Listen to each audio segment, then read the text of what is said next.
اعوذ باللہ من الشیطان الرجیم بسم اللہ الرحمن الرحیم ولا تقولوا لمن يقتل في سبيل الله اموات بل احیاء ولكن لا تشعرون صدق اللہ مولانا العظیم. الحمد لرب هو شاف لسقیم والشکر لمن ارحم من كل رحیم ببرکت ان اللہ وملائکتہ یصلون علی النبی یا ایھا الذین آمنوا صلوا علیہ وسلموا تسلیما واصحابہ صلاۃ و سلام علیک یا سیدی یا رسول اللہ وعلی آلک واصحابک یا حبیب اللہ. حاضرین کرام، جیسا کہ آپ کے علم میں ہوگا کہ آج 20 رمضان المبارک اور 21ویں رات ہے، اور رمضان المبارک کی 21ویں شب شہادت حضرت سیدنا مولا المسلمین امام الاشجعین حیدر کرار اسد اللہ الغالب مظہر العجائب والغرائب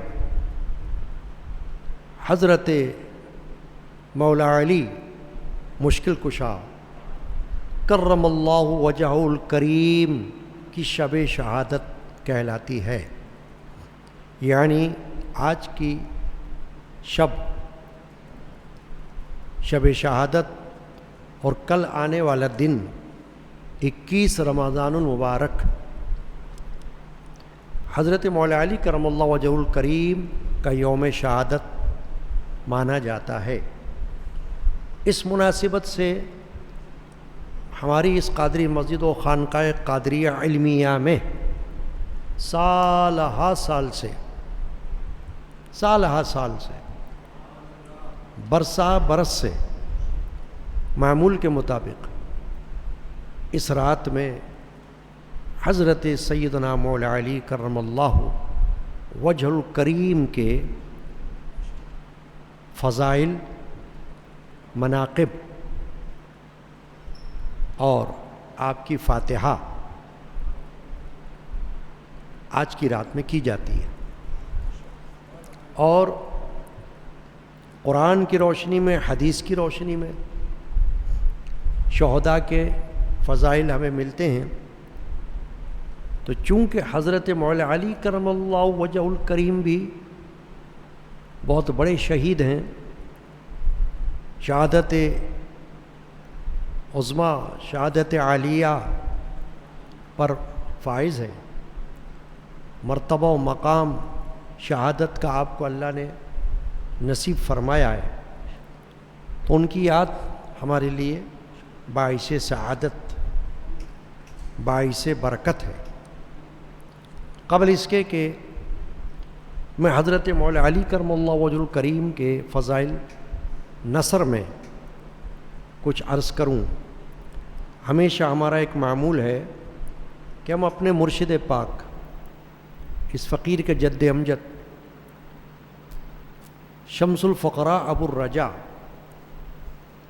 مولانا الحاج الحافظ الشاہ محمد غلام رسول القادری رحمۃ اللہ علیہ کی تحریر کردہ مدح مشکل کشا پڑھتے بھی ہیں، پڑھاتے بھی ہیں، اور یہ معمول حسنہ ہمارے مرشد پاک کا خود رہا ہے. محرم الحرام کے مہینے میں ہماری خانقاہ شریف میں 10 روزہ محافل ہوتی ہے، سال ہا سال سے ہوتی ہے، برسا برس سے ہوتی ہے، اور ہمارے خانوادہ علمیہ قادریہ میں سب سے پہلے اہل سنت و جماعت کے عقیدے کے مطابق ان محافل کا سلسلہ ہمارے بزرگوں نے شروع کیا۔ تو محرم الحرام میں ایک رات خاص کر حضرت مولا علی مشکل کشا کرم اللہ تعالی وجہ الکریم کا ذکر ہوتا ہے اور ان کی شہادت کا بیان ہوتا ہے ہمیشہ۔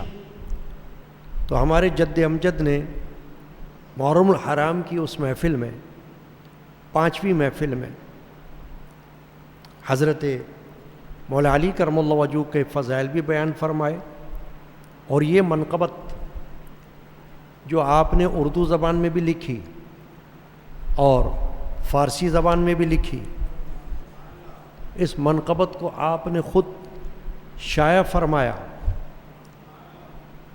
ایک بڑے صفحے پر پمفلٹ کی صورت میں۔ ہم چھوٹے تھے بچپن میں، تو ہم نے دیکھا کہ آپ نے اس کو شائع کرا کے تقسیم فرمایا، اور آپ خود اس منقبت شریفہ کو حاضرین کی ہمنوائی میں محرم الحرام کی اس رات میں پڑھا کرتے تھے اور پڑھایا کرتے تھے۔ تو گویا کہ ہم ہر سال جب اس منقبت کو پڑھتے ہیں، اس مدح مشکل کشا کو پڑھتے ہیں، تو ایک طرف تو حضرت مولا علی رضی اللہ عنہ کی یاد ہو جاتی ہے، اور دوسری جانب ہمارے مرشد پاک کی بھی یاد ہو جاتی ہے، یعنی ان کی نسبت ہمارے دل میں تازہ ہو جاتی ہے، کیونکہ ہمیں یاد آتا ہے کہ وہ پڑھتے تھے، وہ پڑھاتے تھے۔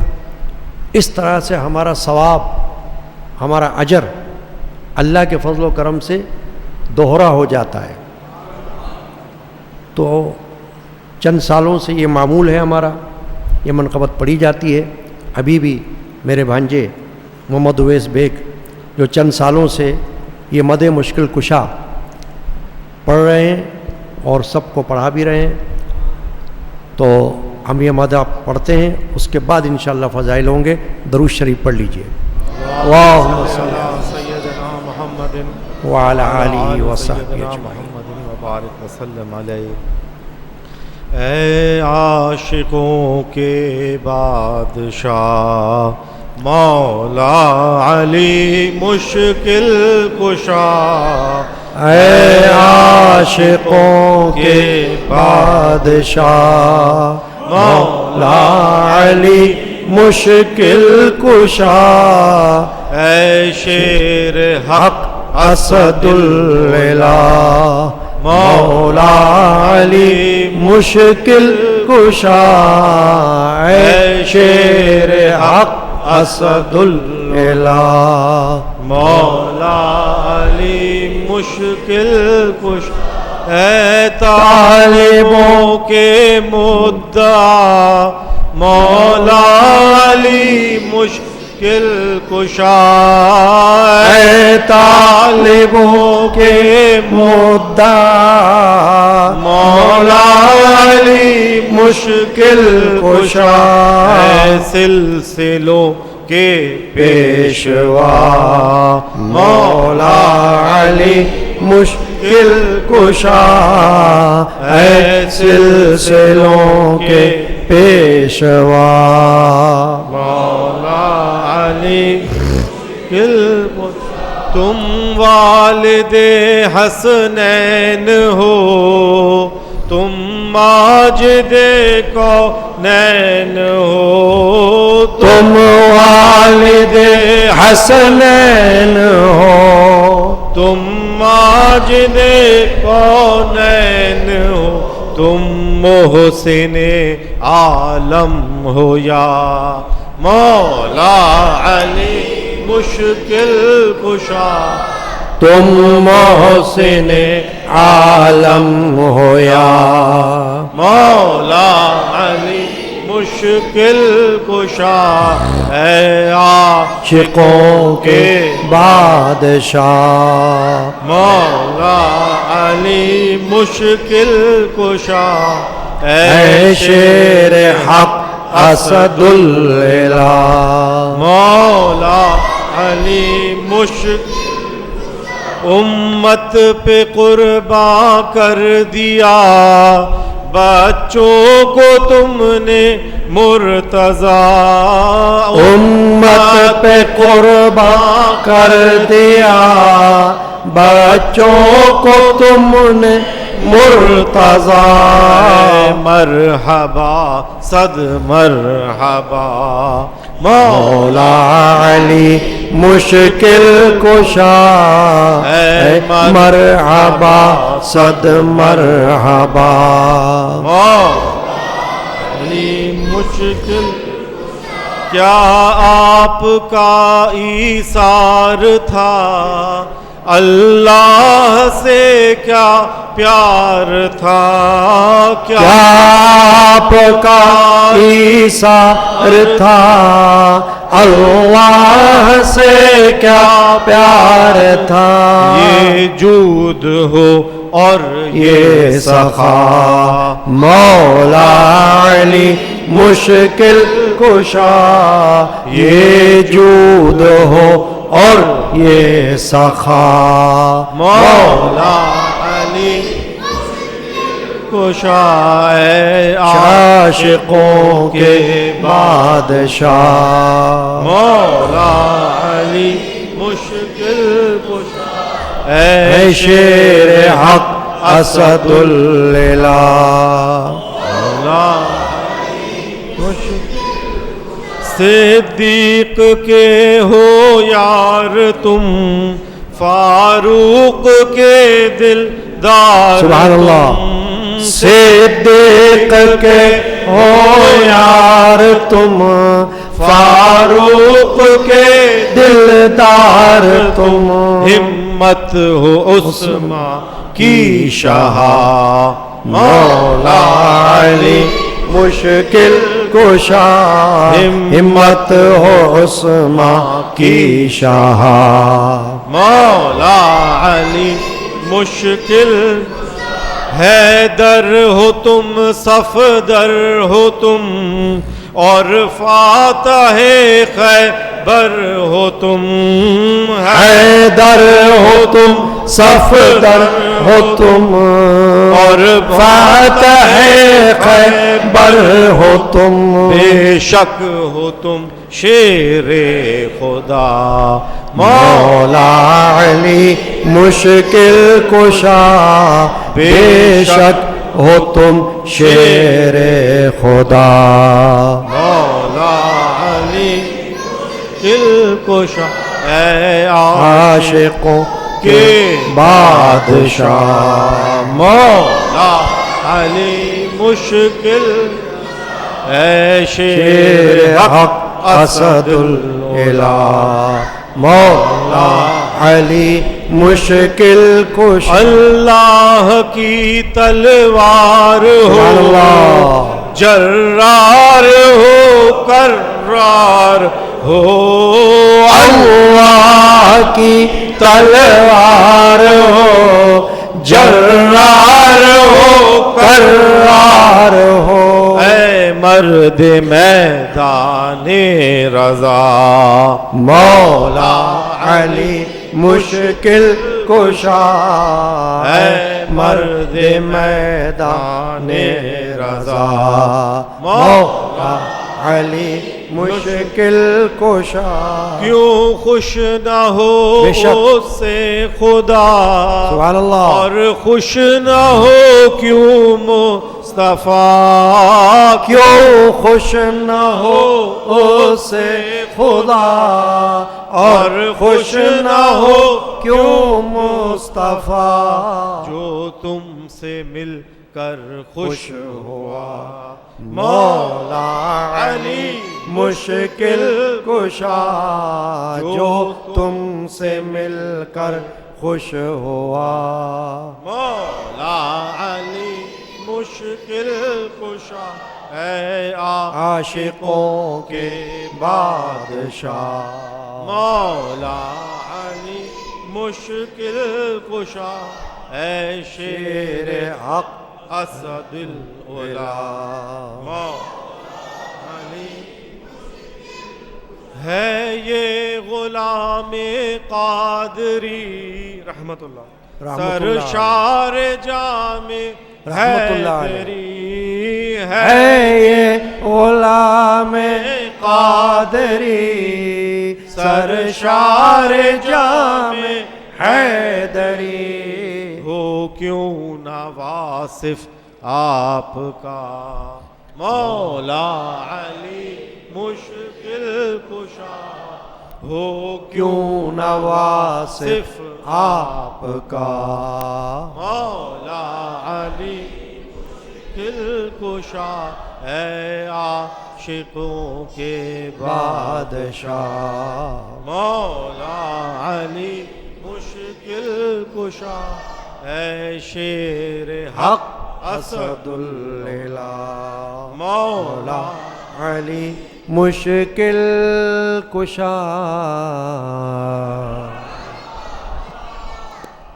ببرکت ان اللہ وملائکتہ یصلون علی النبی یا ایھا الذین آمنوا صلوا علیہ وسلموا تسلیما اللہم صل علی سیدنا محمد وعلی آلہ وصحبہ اجمعین. یہ ہم نے مد مشکل کشا پڑھی. حضرت مولا علی کرم اللہ وجہ الکریم کی ایک صفت مشکل کشائی ہے، اور اس سے مراد یہ ہے کہ اللہ تبارک و تعالی نے آپ کو ایسا علم، ایسی ذہانت اور ایسا مرتبہ عطا فرمایا تھا کہ لوگ آپ کے پاس اپنی مشکلات، عقدے، معمے پیش کیا کرتے تھے. حضرت عمر بن خطاب فاروق اعظم رضی اللہ تعالی عنہ خود یہ فرماتے ہیں کہ ہمیں جب کبھی کوئی مشکل مسئلہ پیش آ جاتا تو ہم حضرت مولا علی کرم اللہ وجہ کی خدمت میں جاتے دریافت کرنے کے لیے، اور حضرت مولا علی اس کو حل فرما دیتے. اس لیے علماء نے، صوفیاء نے مشکل کشا کا یہ مرتبہ مولا علی کا مانا ہے. ویسے حقیقی مشکل کشا اللہ ہے، لیکن اللہ ہی کی عطا سے، کیونکہ اللہ تعالیٰ اپنے مقبولان بارگاہ کو، وہ چاہے صحابہ میں سے ہوں، چاہے اہل بیت اطہار میں سے ہوں، چاہے اولیاء کاملین میں سے ہوں، ان کو اللہ پاک اپنی بارگاہ سے ایسے مقامات، مراتب عطا فرماتا ہے کہ جس کو ہم کہتے ہیں عطائی صفات، عطائی علم، عطائی کرامات، وہ سب اللہ کی طرف سے ہوتی ہے. اس لیے حضرت مولا علی کو مشکل کشا کہنا اس نیت سے کہ وہ اللہ کی عطا سے، اللہ کی بخشش سے مشکلات کو حل کرنے والے ہیں. اس میں کوئی اعتراض کی بات نہیں، یہ سمجھ کی بات. نیت یہ ہو کہ اللہ کی عطا سے. اب چند باتیں، چند فضائل. حضرت مولا المسلمین خلیفہ چہارم اسد اللہ الغالب، مظہر العجائب والغرائب، حیدر کرار، جرار، امام الاشجعین، حضرت مولا علی کرم اللہ وجہ الکریم کے فضائل میں سے ہم پیش کرتے ہیں تاکہ سعادت حاصل ہو جائے. اس بات کو ہمیشہ یاد رکھنا کہ حضرت علی کو ہماری ضرورت نہیں، ہمیں حضرت علی کی ضرورت ہے. اس کا کیا معنی ہوا؟ اللہ کو ہماری ضرورت نہیں، ہمیں اللہ کی ضرورت ہے. رسول اللہ صلی اللہ علیہ وسلم کو ہماری تعریف کی ضرورت نہیں، ہمیں حضور کی تعریف کی ضرورت ہے. یہ عقیدہ یوں سمجھنا چاہیے کہ جب ہم مقبولان بارگاہ الہی کی تعریف و توصیف کرتے ہیں تو اس سے ہمیں سعادت ملتی ہے، ہماری زبان پاک ہوتی ہے، ہمارا دل پاک ہوتا ہے، ہماری جان پاک ہوتی ہے، ہمارے نام اعمال میں اجر و ثواب داخل ہوتا ہے۔ اگر کوئی فرد مولا علی کرم اللہ وجہ کی کوئی تعریف نہ کرے تو حضرت علی کے شان میں کوئی فرق نہیں آتا، اس لیے کہ حضرت علی کی شان کو اللہ نے خود بلند کر دیا ہے۔ نبی اکرم مفخر بنی آدم صلی اللہ علیہ وسلم سے حضرت مولا علی شیر خدا کو جو نسبت ہے، جو رشتہ ہے، وہ خود اتنا بڑا ہے کہ ساری دنیا اگر حضرت علی کی تعریف نہ کرے تو حضرت علی خود قابل تعریف ہے۔ تو سمجھنے کی بات یہ ہے کہ ہم اگر کچھ دیر بیٹھ کر حضرت مولا علی کا نام لیں گے، ان پر سلام پڑھیں گے، ان پر درود پڑھیں گے، ان کے فضائل بیان کریں گے، تو اس میں ہماری نجات ہے، اس میں ہماری مغفرت کا سامان ہے، اس میں ہمارے لیے سعادت کی بات ہے، اس میں ہمارے لیے برکت کی بات ہے۔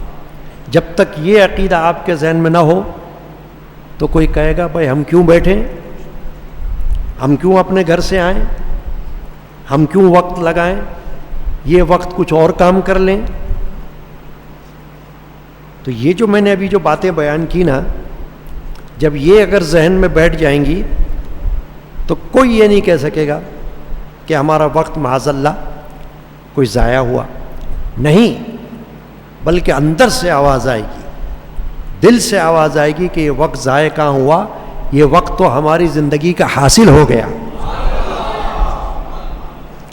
ہمیں تو حضرت مولا علی کرم اللہ وجہ الکریم کی رضامندی حاصل ہو گئی، ان کی خوشی حاصل ہو گئی۔ اب چند باتیں ہیں کہ آپ کا نام پاک علی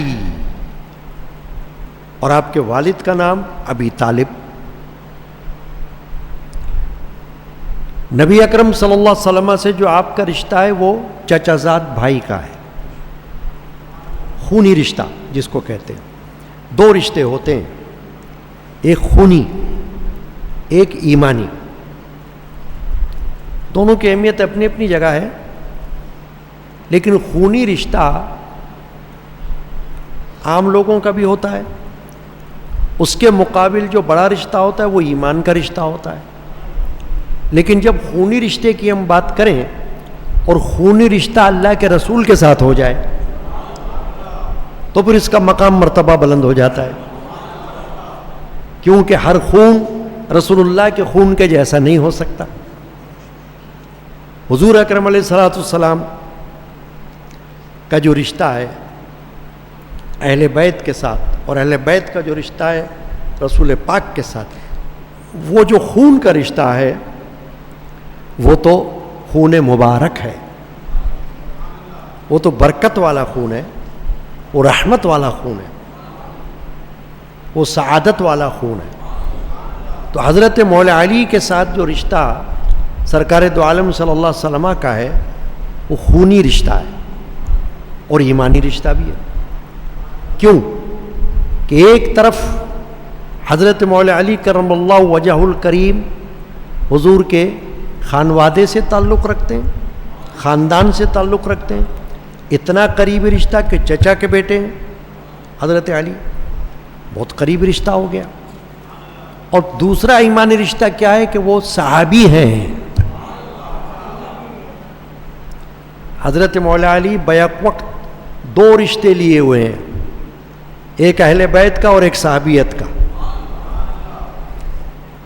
صحابی بھی ہیں اور اہل بیت بھی ہیں، اہل بیت بھی ہیں اور صحابی بھی ہیں۔ یہ دونوں رشتے بہت بڑے رشتے ہو گئے۔ تو صحابیت کا رشتہ بھی کوئی کم رشتہ تو نہیں ہے نا، ہر صحابی غیر صحابی سے افضل ہوتا ہے۔ جیسے ہم تو صحابی نہیں ہیں تو ہم سے تو ہر صحابی افضل ہے، وہ چاہے اہل بیت سے تعلق رکھتا ہو یا نہ رکھتا ہو، لیکن اگر وہ صحابی ہے تو وہ ساری دنیا کے غیر صحابی سے افضل ہوگا. یہ اہل سنت کا متفقہ عقیدہ ہے کہ جس میں کوئی کمی یا قباحت یا اعتراض ہے ہی نہیں. جو اس عقیدے کو نہ مانے وہ سنی ہی نہیں کہ ہر صحابی افضل ہے غیر صحابی سے. تو حضرت علی تو دونوں مرتبے رکھنے والی شخصیت ہیں، صحابیت کا مرتبہ اور قرابت کا مرتبہ اہل بیت پاک کے حوالے سے. آپ کے والد ماجد حضرت علی کے ابی طالب ہیں جو حضور کے چچاؤں میں سے ایک چچا ہیں. تو اللہ تبارک و تعالی نے حضرت علی کو یہ شرف بخش دیا کہ آپ کو نسبت ہو گئی قرابت کی. تو نام آپ کا علی آپ کے والد نے رکھا اور آپ کی والدہ فاطمہ بنت اسد ہے جو خاندان ہاشمی کی پہلی خاتون ہے جو مشرف باسلام ہوئی. ہاشمی خاندان جو حضور کا خاندان ہے اس کی پہلی خاتون ہونے کا شرف رکھتی ہیں جن کو اللہ تبارک و تعالی نے اسلام اور ایمان کی نعمت سے شرف یاب فرمایا. ابی طالب اور ان کی زوجہ فاطمہ بنت اسد، چونکہ فاطمہ کے والد کا نام اسد تھا اور اسد کا معنی ہے شیر، تو حضرت فاطمہ نے حضرت علی کا جو دوسرا نام رکھا وہ رکھا حیدر، اور حیدر کا معنی بھی ہے شیر. اب وہ شیر جو ہے اس سے تشبیہ کیوں دی گئی ہے کہ شیر کی قوت اور شیر کی طاقت ضرب المثل ہے. یعنی کسی کو اگر مثال دینا ہو تو کہتے ہیں یہ تو شیر ہے. بھائی شیر کا معنی یہ ہوتا ہے کہ بہادر ہے، کیونکہ شیر کو اللہ تعالیٰ نے بہت بڑی طاقت دی ہے. میرے جد امجد نے ایک مرتبہ فرمایا، محفل میں نہیں فرمایا، گھر میں، میں چھوٹا تھا بچپن میں تو میں موجود تھا، تو حضرت سیدی مرشدی جدی رحمۃ اللہ علیہ نے باتوں باتوں میں یہ بات کہی کہ شیر کو اللہ تعالیٰ نے اتنی قوت دی ہے، اتنی طاقت دی ہے کہ وہ سلاخوں کو توڑ کر باہر نکل سکتا ہے، لیکن اس کو اللہ نے بے خبر رکھ لیا کہ جب اس کو قید کر لیا جاتا ہے تو وہ اندر قید ہو جاتا ہے. مگر طاقت اس کی ایسی ہے کہ اگر وہ سلاخوں کو کھینچے تو سلاخوں کو موڑ دے اور جگہ بنا کر پنجرے سے باہر آ جائے.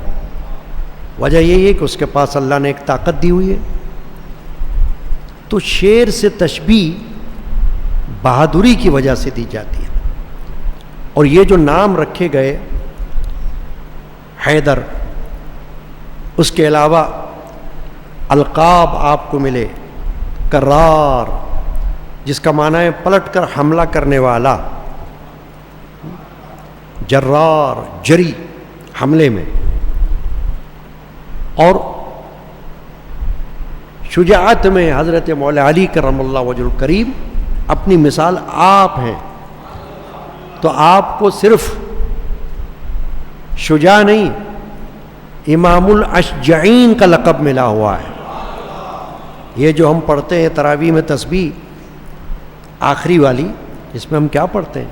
اسد اللہ الغالب، مظہر العجائب والغرائب، امیر المؤمنین امام الاشجعین سیدنا علی بن ابی طالب رضی اللہ تعالی عنہ. تو آپ نے سنا کہ اس میں کیسی تعریف ہے ان القاب میں. القاب حضرت علی کے اور بھی ہیں. ایک لقب آپ کو ملا ہوا ہے بو تراب. یہ لقب سرکار دو عالم صلی اللہ علیہ وسلم کا دیا ہوا ہے اور یہ حدیث میں موجود ہے. صحیح بخاری شریف کی حدیث میں یہ واقعہ موجود ہے کہ رسول اکرم صلی اللہ تعالی علیہ وآلہ وسلم ایک دن اپنی لخت جگر سیدہ طیبہ طاہرہ صدیقہ فاطمہ زہرا سلام اللہ علیہا کے گھر تشریف لائے.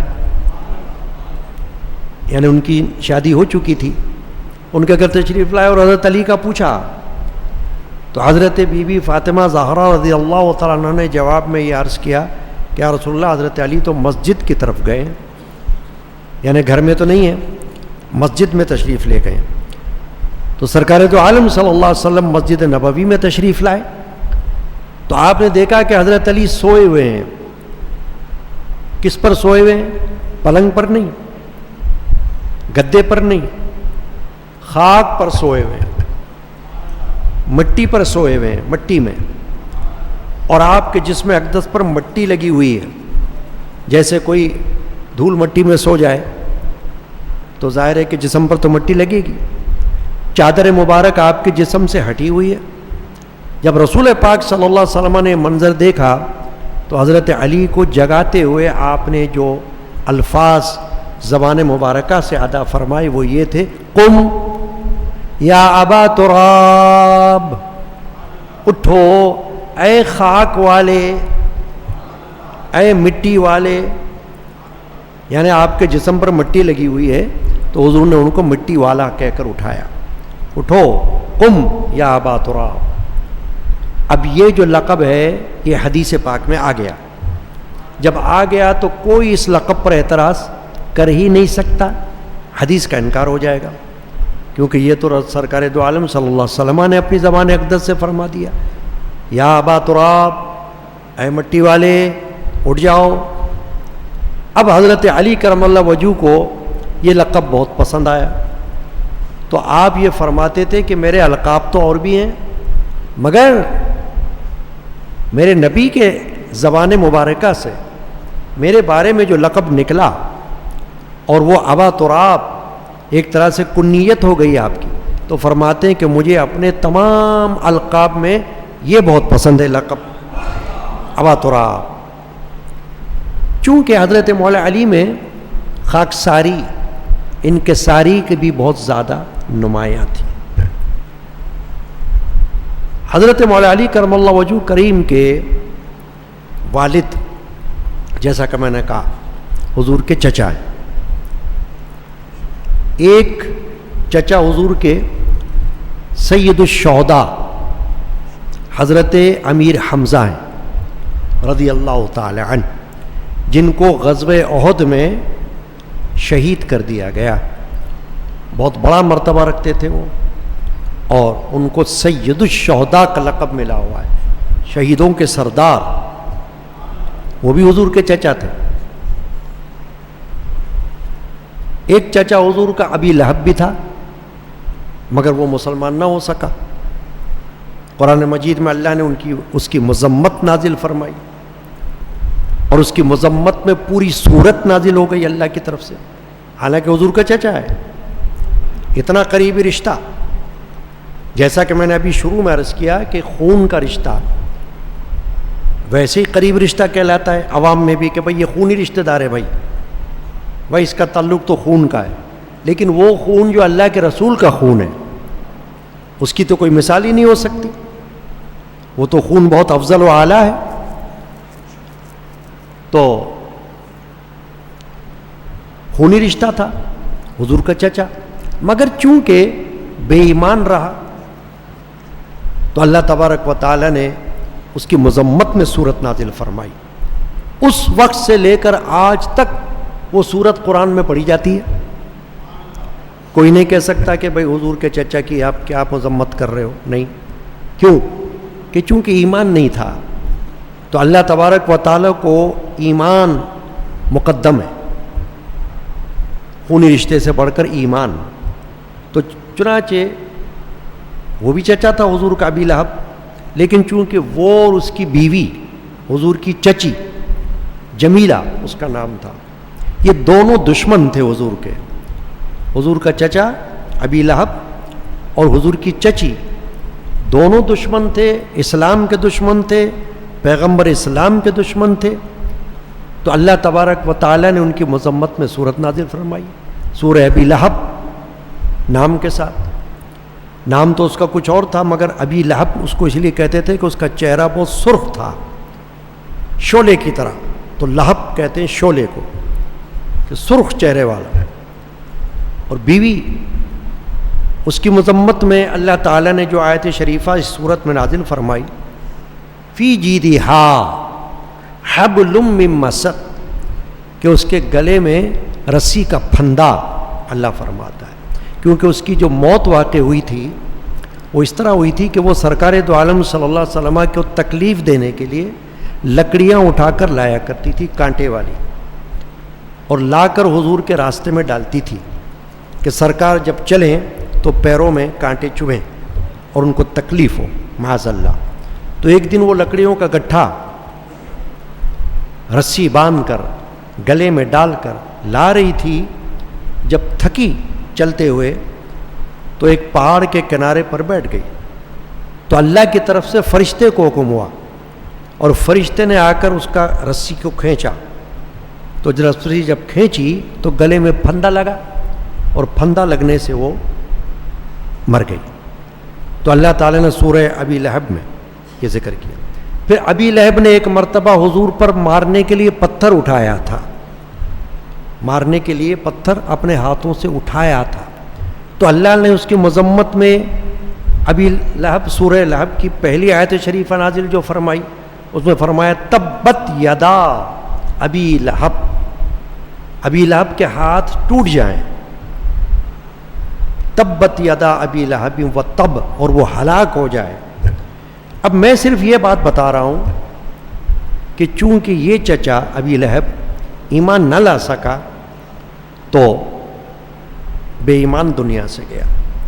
اب یہ چچا جو ہیں حضور کے ابی طالب، انہوں نے سرکار دو عالم صلی اللہ علیہ وسلم کی بہت خدمت بھی کی اور بہت محبت بھی رکھی، حضور کا خیال بھی بہت رکھا، تو سرکار دو عالم صلی اللہ علیہ وسلم کو بھی ان سے محبت رہی کہ میرے چچا ہیں ابی طالب۔ اور اس کی ایک وجہ اور ہے کہ سرکار دو عالم صلی اللہ علیہ وسلم نے جب والد ماجد کا انتقال ہو گیا حضرت عبداللہ کا، تو ابی طالب کے گھر میں پرورش پائی۔ حضور اکرم علیہ الصلوۃ والسلام نے ابی طالب کے گھر میں پرورش پائی، تو اس وجہ سے بھی حضور کو ان کے ساتھ ایک لگاؤ رہا، اور ابی طالب کو بھی رہا۔ کفار جب نبی اکرم علیہ الصلوۃ والسلام کی کوئی مذمت کرتے تھے یا ان پر کوئی اعتراض کرتے تھے تو ابی طالب دفاع کرتے تھے حضور کا، یعنی کہ جس کو کہتے ہیں نا کہ ڈیفنس میں کچھ بولنا، تو سرکار دو عالم صلی اللہ علیہ وسلم کے دفاع میں ابی طالب آگے بڑھ جاتے تھے ان کو روکنے کے لیے، کفار کو، مشرکین کو منع کرتے تھے، روکتے تھے۔ اب اہل سنت و جماعت کا جو عقیدہ ہے وہ یہ ہے کہ سرکار دو عالم صلی اللہ علیہ وسلم نے ان پر ایمان پیش کیا ابی طالب پر، کہ چچا آپ اسلام لے آؤ، کلمہ پڑھ لو، میں آپ کا ضامن بنتا ہوں جنت کے ہونے کے لیے کہ آپ جنتی ہو جاؤ گے۔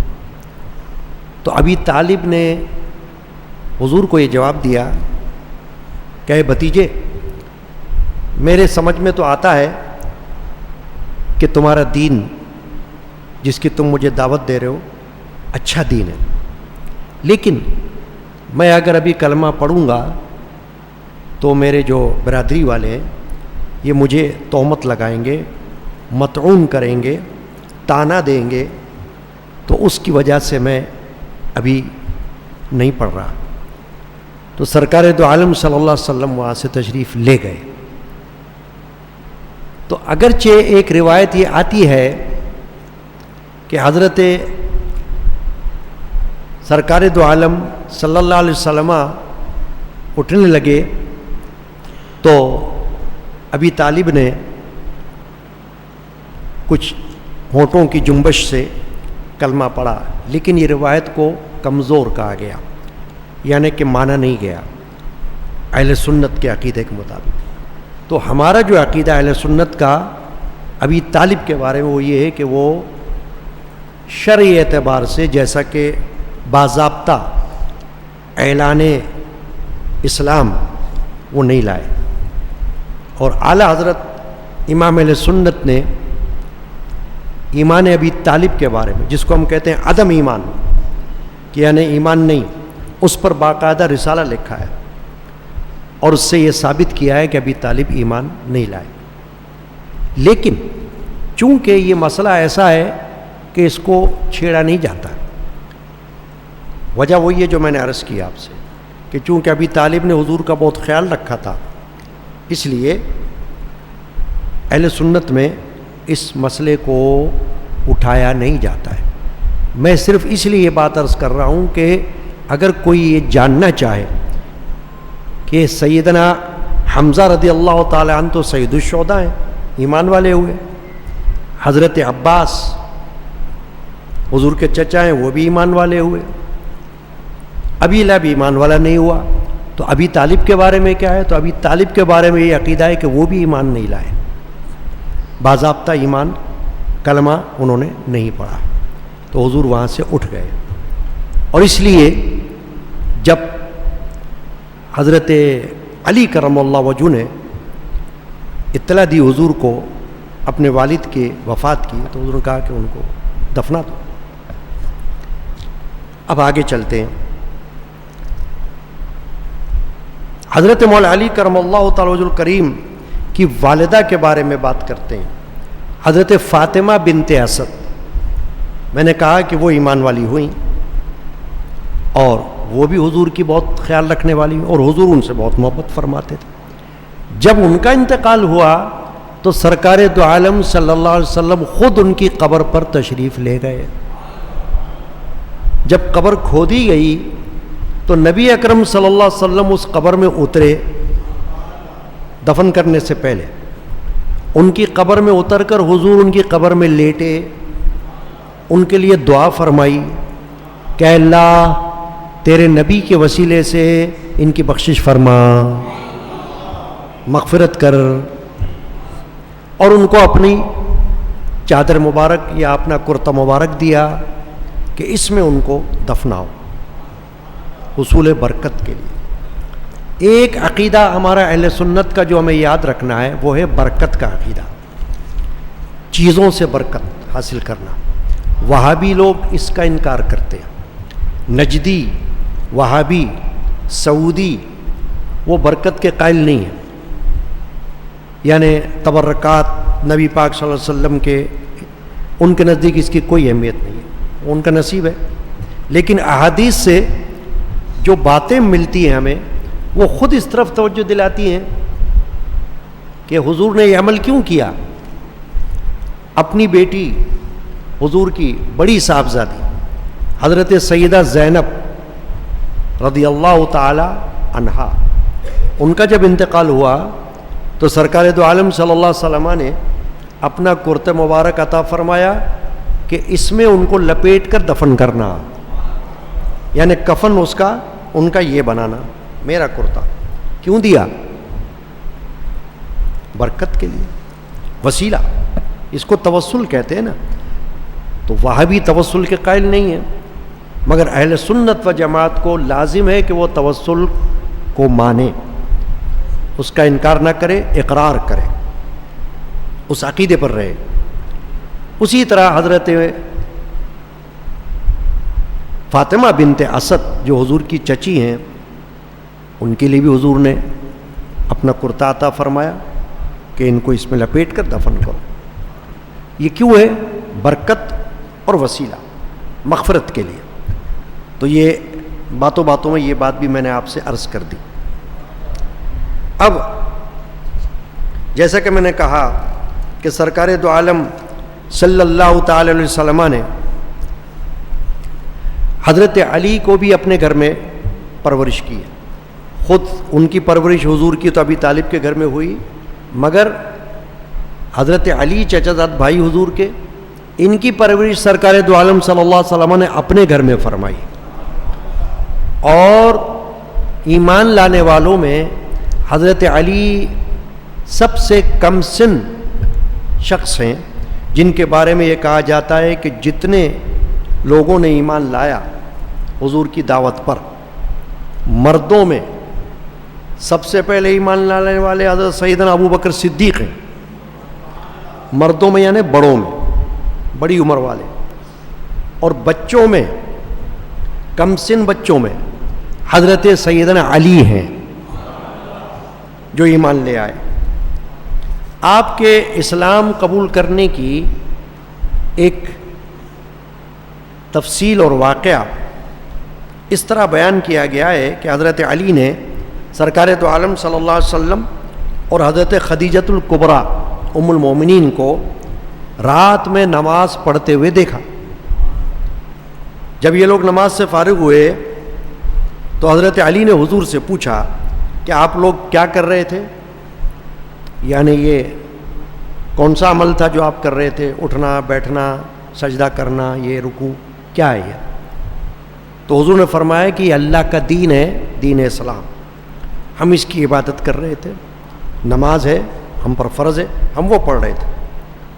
لہٰذا حضور نے فرمایا کہ اے علی، میں آپ کو بھی دین اسلام کی طرف دعوت دیتا ہوں، توحید کی طرف بلاتا ہوں کہ اللہ ایک ہے، وہ معبود حقیقی ہے، اس کے سوا کوئی معبود نہیں، تو آپ بھی کلمہ پڑھو، ایمان لاؤ۔ تو حضرت علی کرم اللہ وجہہ نے کہا کہ میں اپنے باپ سے پوچھتا ہوں، ابی طالب سے، جب تک میں ان سے کوئی پوچھ نہ لوں میں ابھی آپ کو جواب نہیں دیتا، فیصلہ نہیں کر سکتا۔ تو چونکہ حکمت تھی اللہ کی طرف سے، تو حضور نے ان سے فرمایا کہ اے علی، اگر آپ کو اس وقت کلمہ نہیں پڑھنا تو ابھی آپ اپنے باپ سے اس کا ذکر نہیں کرنا، ابھی اس راز کو فاش نہ کرنا، کسی پر ظاہر نہ کرو، حضور نے منع فرما دیا۔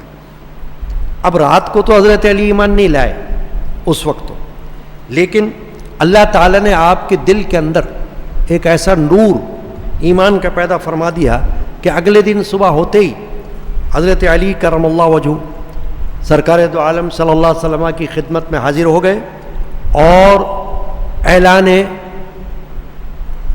اسلام اور ایمان کر لیا، یعنی دعوت حق کو قبول کر لیا اور اسلام لے آئے۔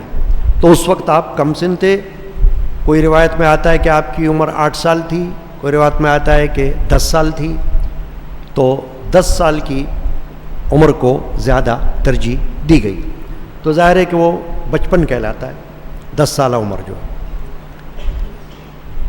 سرکار دو عالم صلی اللہ علیہ وسلم کو جب ہجرت کا حکم دیا اللہ نے،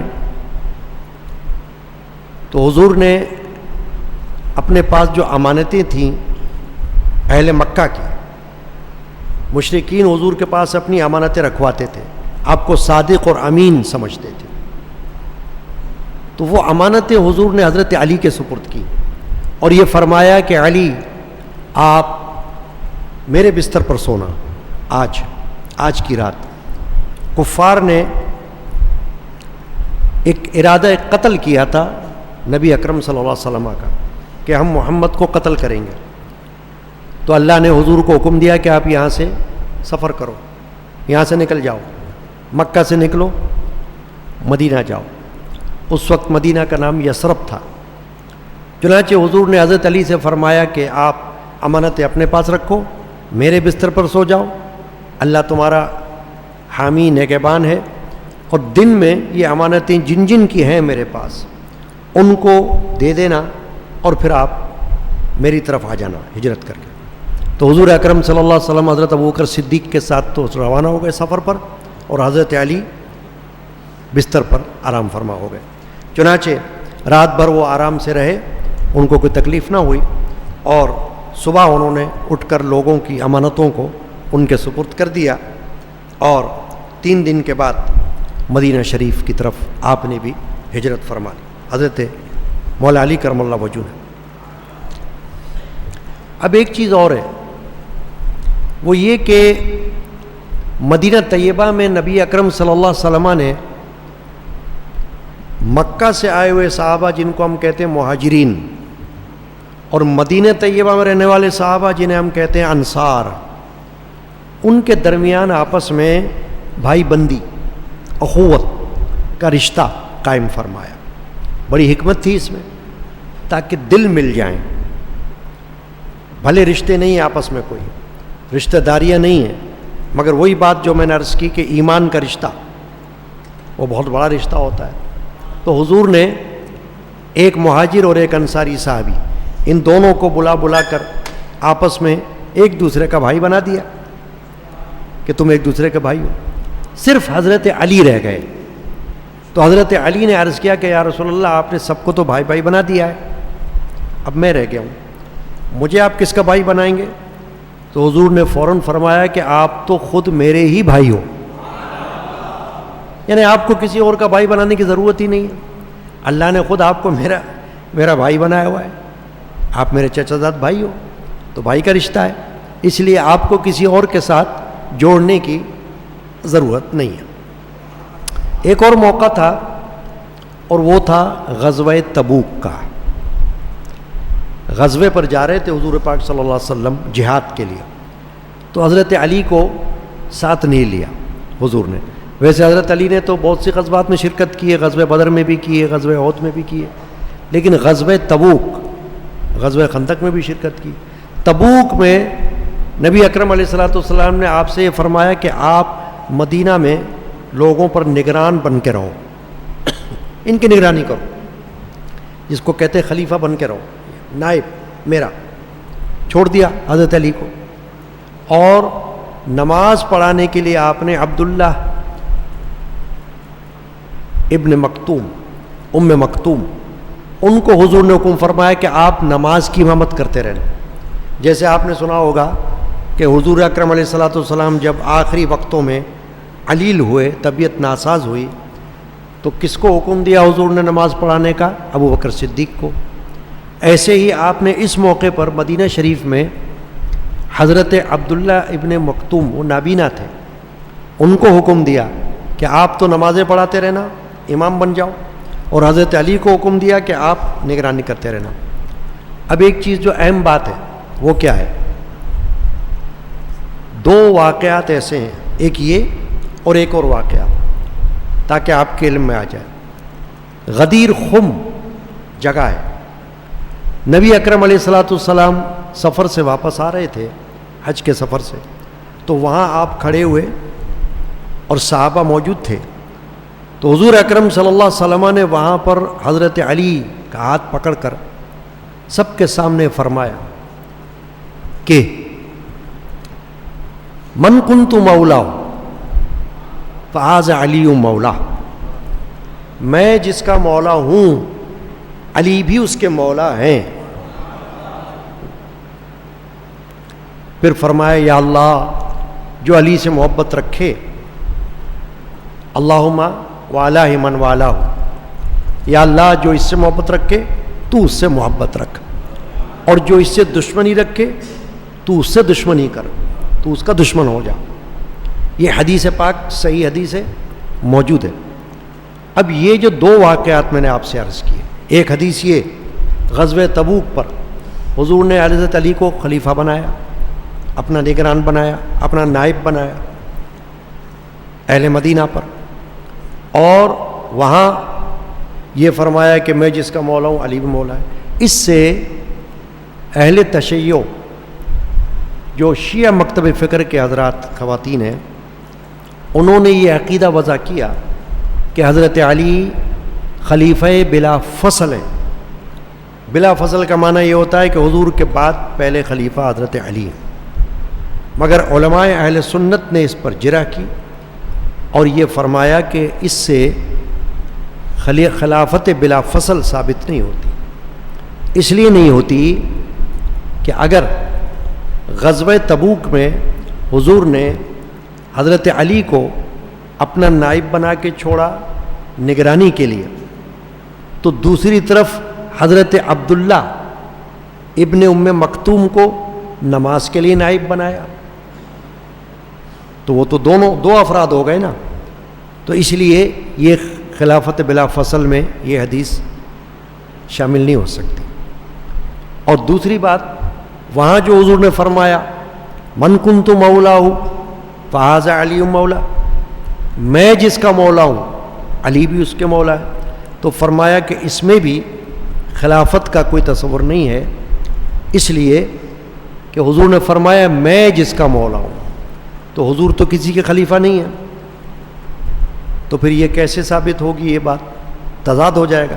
تو اس سے علماء نے فرمایا کہ مولا کے جو مختلف معنی ہیں، ایک سے زیادہ معنی لفظ مولا کے، اس میں ایک معنی یہ ہے کہ مددگار، ایک معنی ہے قریب، ایک معنی ہے ساتھی. تو حضور کی مولا کے لفظ سے یہ مراد ہے کہ میں جس کا مددگار ہوں، میں جس کا ساتھی ہوں، میں جس کے قریب ہوں، علی بھی اس کے قریب. اب ہمارے نزدیک اہل سنت و جماعت کے نزدیک حضرت علی کی خلافت ہے، وہ کون سی ہے؟ خلیفہ چہارم کی خلافت ہے، کیونکہ تمام صحابہ نے متفقہ طور پر پہلا خلیفہ حضرت ابوبکر صدیق کو چنا، دوسرا خلیفہ حضرت عمر بن خطاب کو چنا، تیسرا خلیفہ حضرت سیدنا عثمان غنی کو چنا، اور حضرت علی موجود تھے. تو حضرت علی نے کوئی جنگ نہیں کی ان کے ساتھ، کوئی مخالفت بھی نہیں کی. اہل تشیع یہ کہتے ہیں کہ حضرت علی نے تقیہ کیا، کیونکہ تقیہ جو ہے وہ اہل تشیع کے یہاں ایک عقیدہ ہے. عقیدہ یہ ہے کہ کسی بات کو چھپا لینا، یعنی دوسروں سے چھپا لینا. تو ان کا کہنا یہ ہے کہ حضرت علی نے تقیہ کیا کہ ان کی مخالفت نہیں کی. لیکن اہل سنت کے علماء یہ کہتے ہیں کہ حضرت علی سے یہ بات بعید ہے کہ حضرت علی حق بات کو چھپائیں، جیسے حضرت سیدنا امام حسین سے یہ بات بعید ہے کہ وہ حق کو چھپائیں. آپ دیکھیں کہ میدان کربلا میں حضرت سیدنا امام حسین رضی اللہ عنہ نے سر تو کٹا دیا مگر یزید کی بیعت نہیں کی. اگر یزید کی بیعت ثابت ہوتی، صحیح ہوتی، تو امام حسین کر لیتے، مگر نہیں کی. یہاں تک کہ اپنا پورا خاندان قربان کر دیا، شہید کر دیا. امام حسین خود شہید ہوئے، بیٹے شہید ہوئے، بھتیجے شہید ہوئے، بھانجے شہید ہوئے. تو اتنا بڑا کنبہ گھرانہ امام حسین رضی اللہ تعالیٰ نے شہید کر دیا میدان کربلا میں، مگر یزید کی بیعت نہیں کی. تو حضرت علی تو امام حسین کے بھی باپ ہیں، تو حضرت علی سے کیسے متصور ہو سکتا ہے کہ وہ کسی غلط بات کو برداشت کر لیں؟ تو جب یہ خلافت کا انتخاب ہوا، جس کو ہم مانتے ہیں کہ ہمارے نزدیک اہل سنت و جماعت کے نزدیک پہلا خلیفہ ابوبکر صدیق، دوسرا خلیفہ عمر بن خطاب، تیسرا خلیفہ حضرت عثمان غنی، اور پھر چوتھا خلیفہ حضرت سیدنا مولا علی کرم اللہ وجہ الکریم. اس سے حضرت مولا علی کرم اللہ وجہ کریم کی کوئی تنقید نہیں ہو سکتی ہے. ان کی فضیلت اپنی جگہ ہے، ان کے فضائل اپنی جگہ ہیں، لیکن اہل سنت و جماعت کا ایک عقیدہ اور ہے. جس بندے کا یہ عقیدہ نہ ہو وہ سنی نہیں ہوگا، اور اس کو سنی ماننا درست نہیں ہوگا. وہ کیا ہے؟ افضلیت حضرت سیدنا صدیق. افضلیت یعنی تمام صحابہ میں حضرت سیدنا ابوبکر صدیق رضی اللہ تعالیٰ کی ذات پاک وہ ہے کہ افضل البشر بعد الانبیاء بالتحقیق. یہ آپ سمجھ لیں اس بات کو کہ جب تک آپ اس عقیدے پر قائم نہیں ہوں گے آپ سنی نہیں کہلا سکتے. جو آپ کو سنی مانے گا وہ غلط ہوگا، آپ خود بھی سنی نہیں ہوں گے. کیونکہ دنیا میں تین قسم کے عقیدے چل رہے ہیں. ایک عقیدہ اہل سنت، ایک عقیدہ تفضیلیت، ایک عقیدہ رافضیت. تین عقیدوں میں کیا فرق ہے؟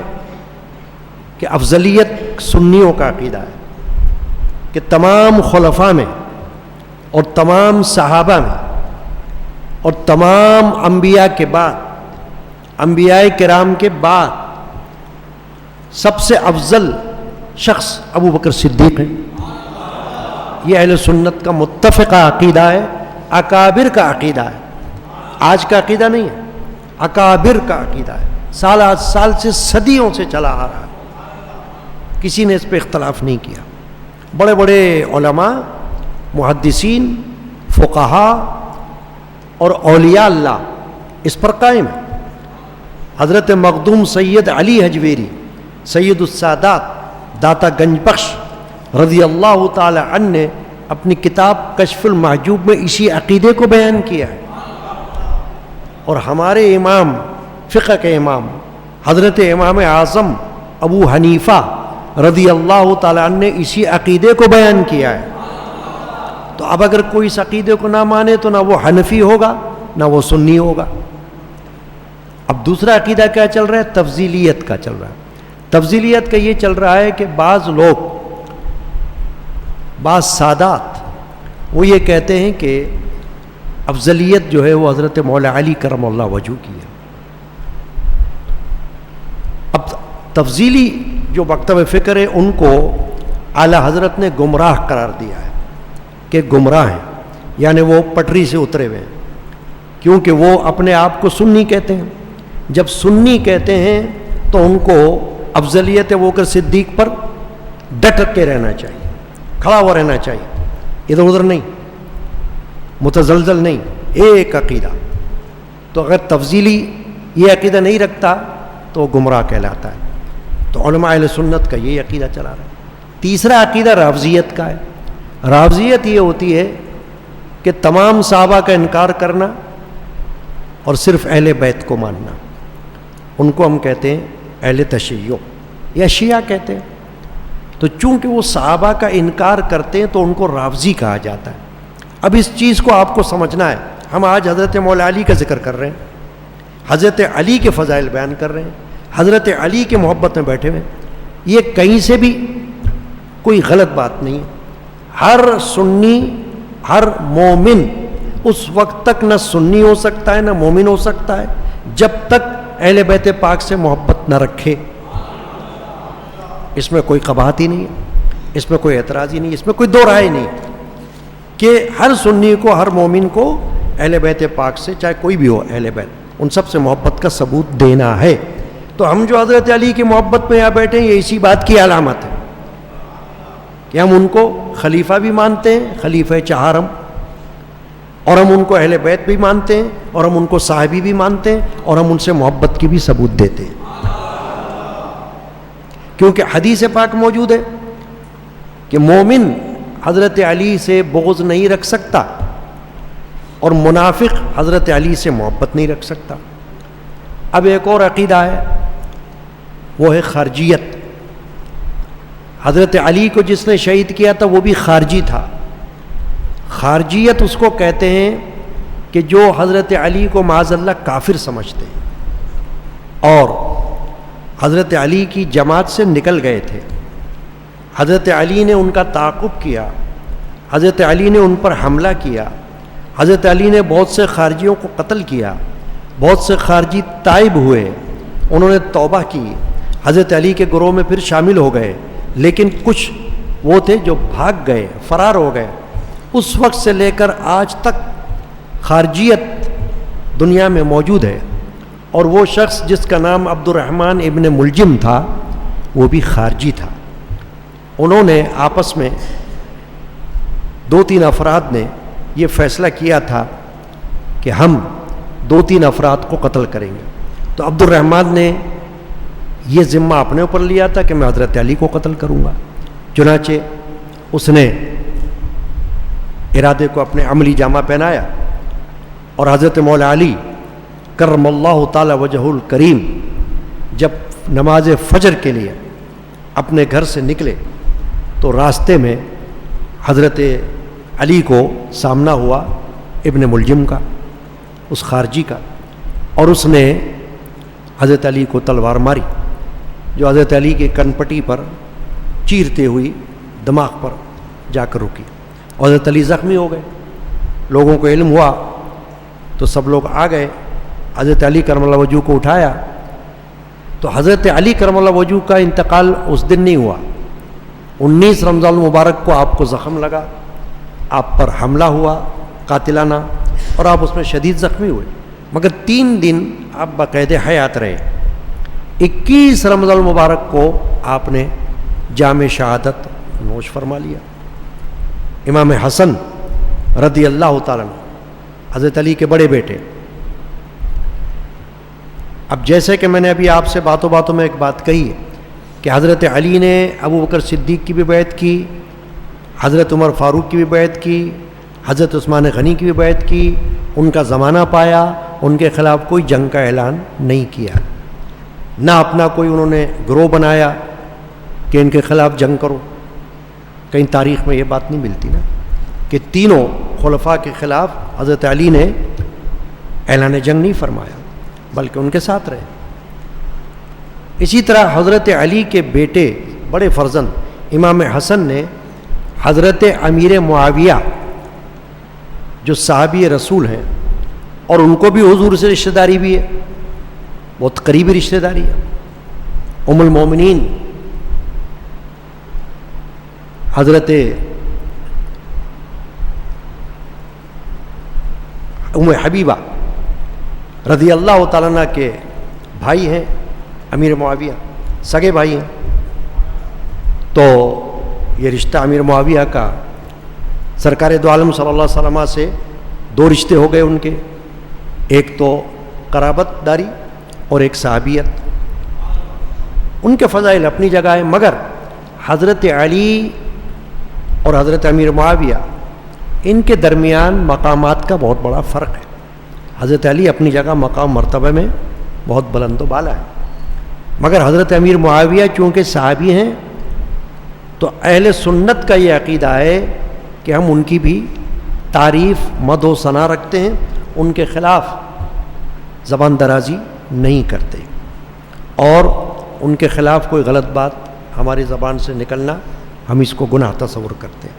حضرت امیر معاویہ رضی اللہ تعالیٰ، تو حضرت امیر معاویہ کے ساتھ حضرت علی کے فرزند بڑے امام حسن نے صلح کر لی تھی۔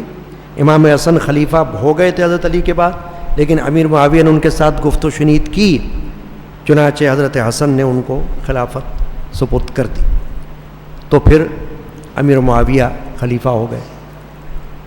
تو حضرت امام حسن نے حضرت علی کی نماز جنازہ پڑھائی، اور پھر ایک روایت کے مطابق تو ان کو کوفے میں دفن کیا گیا، لیکن ایک روایت یہ ہے کہ ان کو مدینہ طیبہ لے جایا گیا، اور راستے میں جس اونٹ پر ان کی نعش مبارکہ جسد مبارک رکھا ہوا تھا وہ اونٹ گم ہو گیا۔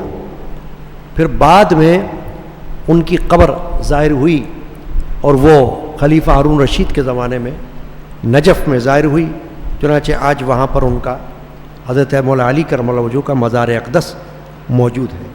تو میں آپ سے جو بات عرض کر رہا تھا باتیں، اس میں یہ بات بڑی اہم ہے کہ ہم اہل سنت عقائد والے وہ برابر اہل بیت پاک کے فضائل بیان بھی کرتے ہیں، اور ان سے عقیدت رکھتے ہیں، محبت رکھتے ہیں۔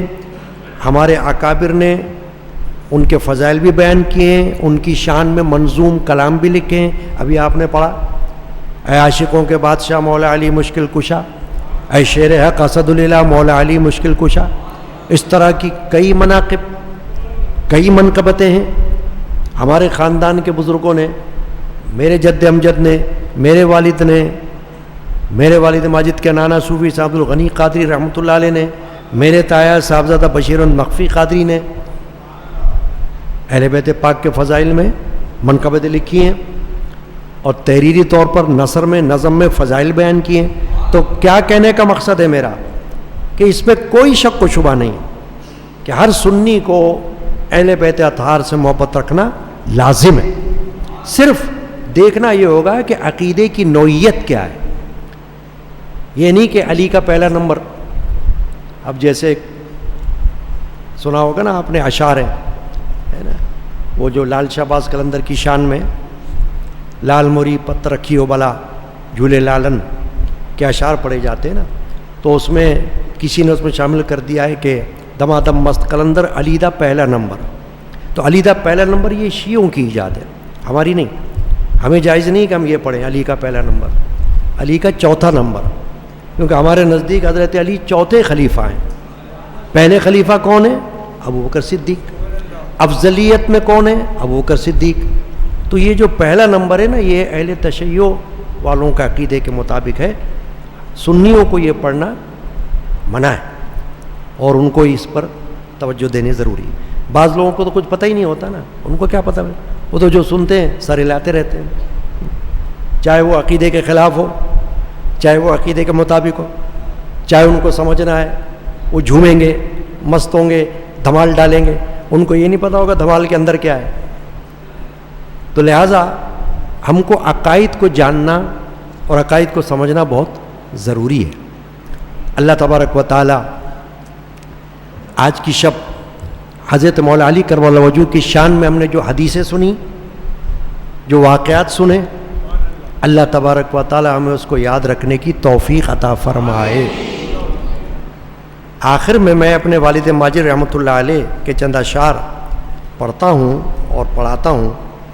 یہ حضرت والد ماجد نے منقبت لکھی حضرت مولا علی کی شان میں، لکھی بھی، پڑھی بھی اور پڑھائی بھی اپنے وقت میں، اپنی محافل میں۔ تو ہم بھی پڑھتے ہیں، اللہ تعالی قبول فرمائے۔ درود شریف پڑھ لیں ایک بار۔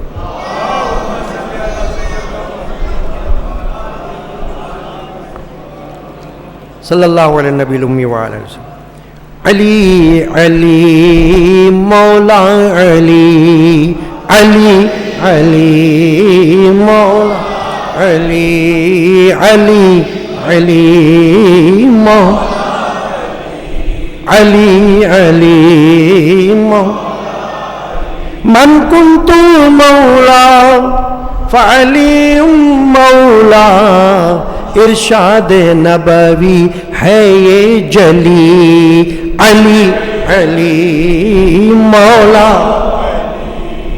علی علی، اہل ولایت جو کہے، اہل ولایت تمام اولیاء اللہ ان کا اس پر عقیدہ ہے کہ حضرت علی مولا علی ہیں، یعنی مولا کہنے میں بھی کسی کو کوئی اعتراض نہیں، ہم میں سے اہل سنت کو ہم 10 بار مولا علی کہیں گے، کوئی اس میں اعتراض کی بات ہی نہیں، کیونکہ حضور نے فرما دیا یہ مولا ہے۔ بعض لوگ کہنا یہ مولا صرف اللہ ہے، اب وہ جاہل، ان کو ہی نہیں پتا کہ جب حدیث میں حضور نے فرما دیا میں جس کا مولا ہوں، علی بھی اس کے مولا ہے، تو سرکار دو عالم صلی اللہ علیہ وسلم نے جب یہ لفظ حدیث میں فرما دیا مولا، تو بس اب مولا کے معنی چونکہ الگ الگ ہے، علی علی مولا علی علی، فیض علی سے کیوں نہ کھلے، فیض علی سے کیوں نہ کھلے، فیض علی سے کیوں نہ کھلے، ہر اہل دل کے دل کی کلی، ہر اہل دل کے دل کی کلی، علی سبحان اللہ مولا علی علی،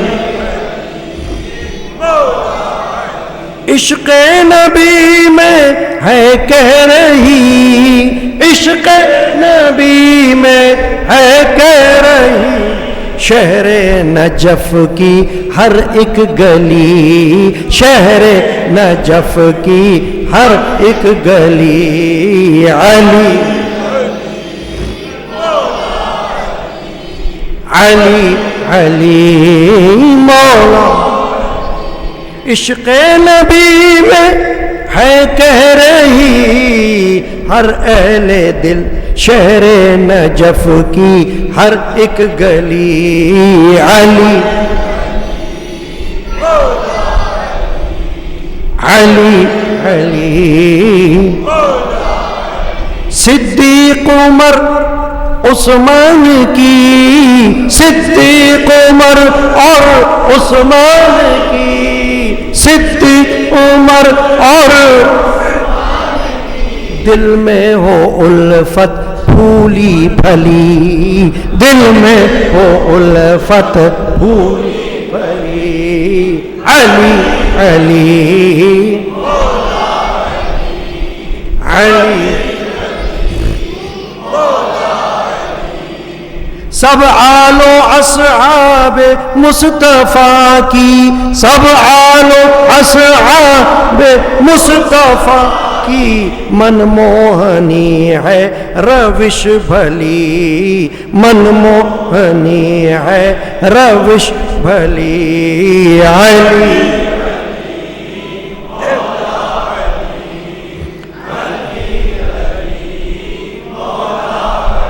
سرمائے دیدے دل بن گیا، سرمائے دیدے دل بن گیا، خاک نجف آنکھوں سے ملی، خاک نجف آنکھوں سے ملی، علی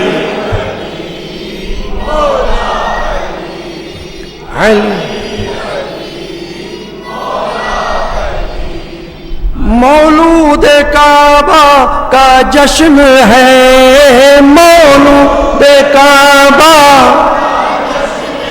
حضرت مولا علی کرم اللہ تعالی وجہ الکریم کی ایک صفت یہ ہے کہ آپ کی پیدائش خانہ کعبہ کے اندر ہوئی، اس پر بھی اہل سنت جماعت کا عقیدہ ہے۔ مولود کعبہ کا جشن ہے، مولود جنت سے ٹھنڈی ہوا چلی، جنت سے ٹھنڈی ہوا چلی، علی علی مولا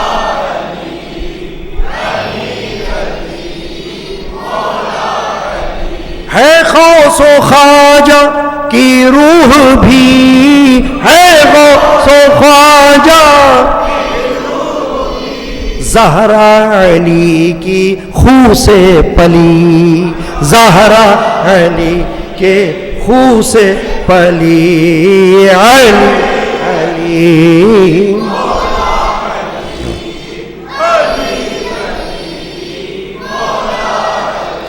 ہر شیخ، ہر صوفی، ہر ولی، چاہے غوث اعظم ہو، چاہے خواجہ غریب نواز ہو، یہ سادات بھی ہیں، سید بھی ہیں، مگر ان کا عقیدہ وہی ہے جو اہل سنت کا عقیدہ ہے۔ مفتی احمد یار خان رحمۃ اللہ علیہ بڑے مفتی گزرے ہیں اہل سنت کے، انہوں نے احادیث کی شرح میں مشکات شریف کی شرح بھی لکھی ہے، وہ اپنے تفصیل میں یہ فرماتے ہیں کہ جو سید رافضی ہو اس کو سید کہنا بھی گناہ ہے، کیونکہ سید کے لیے ضروری ہے کہ وہ صحابہ کرام کی مخالفت میں زبان دراز نہ کرے، ورنہ سید نہیں۔ کیسا سید ہوگا کہ صحابہ کی برائی کرے؟ جب صحابہ کی عظمت قرآن میں آ گئی، صحابہ کی عظمت حدیث میں آ گئی، صحابہ کی عظمت نبی کی زبان پر آ گئی، تو پھر کسی کے لیے جائز نہیں رہا کہ وہ ان کی مخالفت کرے یا ان پر تنقید کرے یا ان کی برائی کرے یا ان سے بغض رکھے۔ تو غوث ہو یا خواجہ، اب دیکھیں نا، حضور غوث اعظم رضی اللہ عنہ کی مشہور کتاب ہے غنیۃ الطالبین، اردو ترجمہ اس کا ملتا ہے، اس میں خاص ایک باب حضور غوث اعظم نے رکھا ہے رافضیت کی تفصیل پر، کہ جس میں انہوں نے اس کی تردید کی ہے، تنقید کی ہے۔ رافضیت کیا ہوتی ہے اس بات کو بھی یاد رکھ لیں عقیدے کے حوالے سے۔ اہل بیت سے محبت کرنے والا رافضی نہیں کہلاتا، ہم کر رہے ہیں نا محبت، ابھی ہمیں کوئی نہیں کہہ سکتا رافضی ہو، ہمیں کوئی نہیں کہہ سکتا آپ شیعہ ہو، کیوں کہ اہل بیت سے محبت کا نام رفض نہیں ہے، رافضیت نہیں ہے۔ رافضیت اس کو کہتے ہیں جو اہل بیت سے تو محبت رکھے مگر صحابہ سے بغض رکھے، وہ رافضیت ہے۔ لیکن جو اہل بیت سے بھی محبت رکھے اور صحابہ سے بھی محبت رکھے وہ اہل سنت کا عقیدہ ہے۔ تو میں نے اس لیے لگے ہاتھوں یہ بات بتا دی کہ تمام اولیاء اللہ نے بیک وقت صحابہ کی بھی تعریف کی ہے اور اہل بیت پاک کی بھی تعریف کیا۔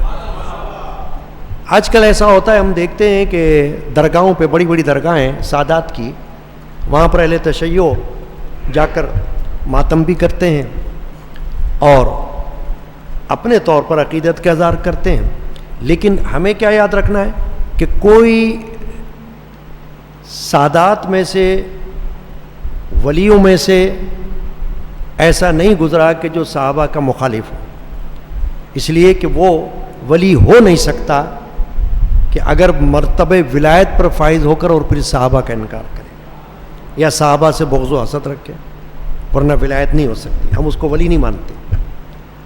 کوئی پیر اگر آج یہ اعلان کر دے کہ میں صحابہ کو نہیں مانتا تو اس کی پیری پہ بھی لات مارتے ہیں۔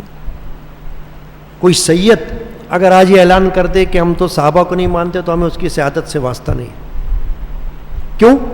کہ ہمارا ایک ہی عقیدہ ہے کہ ایک طرف صحابہ، ایک طرف اہل بیت، دونوں سے محبت۔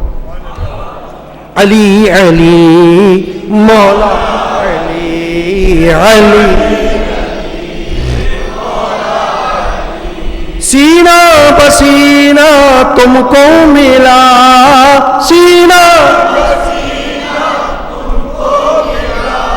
سینہ بسینہ تم کو ملا، اے علمی قادری ناد علی، اے علمی قادری رحمت اللہ، سینہ بسینہ تم کو ملا، سینہ بسینہ تم کو ملا، اے علمی قادری ناد علی، اے علمی قادری ناد علی ایک دعا ہے۔ ناد علی مظہر العجائب والغرائب، تجد عون لک فی النوائب، سینجلی کل ہم وغم برحمتک یا اللہ وبنبوتک یا محمد وبولایتک یا علی، یا علی یا علی ادرکنی۔ حضرت امام شاہ ولی اللہ، اتنا بڑا نام لے رہا ہوں کہ اس کے آگے سب ختم ہے، پھر ہمہ شمہ کوئی حیثیت ہی نہیں رکھتا۔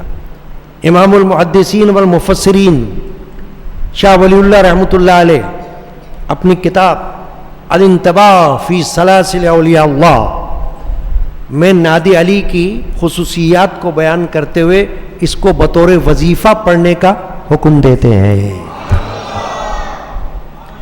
اعلی حضرت امام اہل سنت عظیم البرکت مجدد ملت الشاہ احمد رضا خان رحمۃ اللہ علیہ اپنے فتاوی رضویہ میں ایک فتوے میں ناد علی کو پڑھنے کا ذکر کرتے ہیں۔ میں چھوٹا تھا بچپن میں، تو اپنے گھر میں میرے والد ماجد نے دیوار میں دو طرف، ایک طرف دعائے کافیہ غوثیہ اپنے ہاتھوں سے لکھی، رنگ سے، یہ جو رنگ ہوتا ہے نا پینٹ، خوش خطی بہت اچھی تھی میرے والد ماجد کی، تو اپنے ہاتھوں سے ایک طرف بڑا پوسٹر بنایا جس کو ہم پوسٹ کہتے ہیں نا موبائل کی دنیا میں پوسٹ، تو پوسٹ کی طرح ایک پوسٹر بنایا فریم کی صورت میں، دعائے کافیہ، اللہ الکافی وقصدت الکافی ووجدت الکافی لکل کافی کفانی الکافی ونعم الکافی وللہ الحمد۔ یہ حضور غوث پاک کی دعا ہے، دعائے کافیہ غوثیہ اس کو کہتے ہیں۔ تو میرے والد بزرگار نے ایک طرف دعائے کافیہ لکھی اپنے ہاتھ سے، اور دوسری طرف میں نے دیکھا ناد علی لکھی دعا، کافی عرصہ لگی رہی۔ میں گواہ ہوں اس کا کہ ان کے ہاتھ کی وہ جو دعائیں ہیں لکھی ہوئی، وہ پتہ نہیں کتنے سال دیواروں پر لگی رہی ہے۔ تو اب میں نے یہ بھی آپ کو بتا دیا کہ ناد علی یہ ایک دعا ہے، اور آخر میں اس شعر میں والد ماجد رحمۃ اللہ علیہ نے اس کا ذکر کر دیا، سینہ بسینہ تم کو ملا، اے علم قادری ناد علی، ٹھیک ہے نا۔ چنانچہ اللہ تعالیٰ آج کی اس محفل کی حاضری کو قبول فرمائے، اور اللہ تعالیٰ حضرت مولا علی کرم اللہ وجہ الکریم کا فیضان اکرام، ان کی لطف عنایت ہم سب کو نصیب فرمائے، اللہم یا رب العالمین۔ مسجد کے اخراجات کے لیے خادمین حاضر ہو رہے ہیں. اللہ تعالیٰ تعاون خیر کی توفیق عطا فرمائے. جن جن حضرات نے شفا کی درخواستیں کی ہیں، یوسف صاحب کے اہلیہ اسپتال میں، اللہ ان کو شفا بخشے. پروفیسر ہما شاہد صاحبہ جو میری رشتہ داروں میں سے ہیں، وہ انجائنا کا ان کو اٹیک ہوا آج، تو ان کے لیے بھی دعا کی درخواست ہے. اللہ تعالیٰ ان کو بھی صحت کامل عطا فرمائے. نعیم میمن ان کی دادی کے لیے دعائے مغفرت ہے، اللہ تعالیٰ مغفرت فرمائے. رئیس قریشی اور گھر والوں کے لیے صحت شفا کی درخواست. عاطف قادری گھر والوں کے لیے صحت شفا کی درخواست. عائشہ شوکت گھر والوں کے لیے صحت شفا کی درخواست. شاہد قادری کے والد کے لیے صحت شفا کی درخواست. اسکول کے اسٹاف کے لیے دعا کی درخواست. اور اقراش کاشف احمد خون کی کمی ہے ان کو، ان کے لیے دعائے صحت کی درخواست. سمیر کی دادی کی مغفرت کی دعا کی درخواست. ایک ختم قرآن شریف محسن علی قادری کی طرف سے پیش کیا، اللہ قبول فرمائے. محمد اکرام کے زوجہ کی مغفرت کے دعا کی درخواست اور والدین کی مغفرت کے دعا کی درخواست. اللہ تعالیٰ سب کے لوائقین کی مغفرت فرمائے. تمام حضرات 3 بار سورہ اخلاص، 1 بار سورہ فاتحہ، اس میں نیت کر لیجئے حضرت سیدنا مولا علی کرم اللہ وجہہ کی بارگاہ اقدس میں نظر. اعوذ باللہ من الشیطان الرجیم، بسم اللہ الرحمن الرحیم. قل واللہ احد اللہ الصمد لم یلد ولم یولد ولم یکن لہ کفوا احد. قل هو اللہ احد اللہ الصمد لم یلد ولم یولد ولم یکن لہ کفوا احد. قل هو اللہ احد اللہ الصمد لم یلد ولم یولد ولم یکن لہ کفوا احد. بسم اللہ الرحمن الرحیم. الحمد للہ رب العالمین الرحمن الرحیم مالک یوم الدین. ایاک نعبد و ایاک نستعین. اہدنا الصراط المستقیم صراط الذین انعمت علیہم غیر المغضوب علیہم ولا الضالین. ببرکت ان اللہ وملائکتہ یصلون علی النبی یا ایھا الذین آمنوا صلوا علیہ وسلموا تسلیما. اللہم صل علی سیدنا محمد وعلی آلہ وصحبہ. یا اللہ یا رحیم یا رحمان، 21ویں شب شہادت حضرت مولا علی رضی اللہ تعالیٰ عنہ کی اس حاضری کو خواتین حضرات کی طرف سے قبول فرما.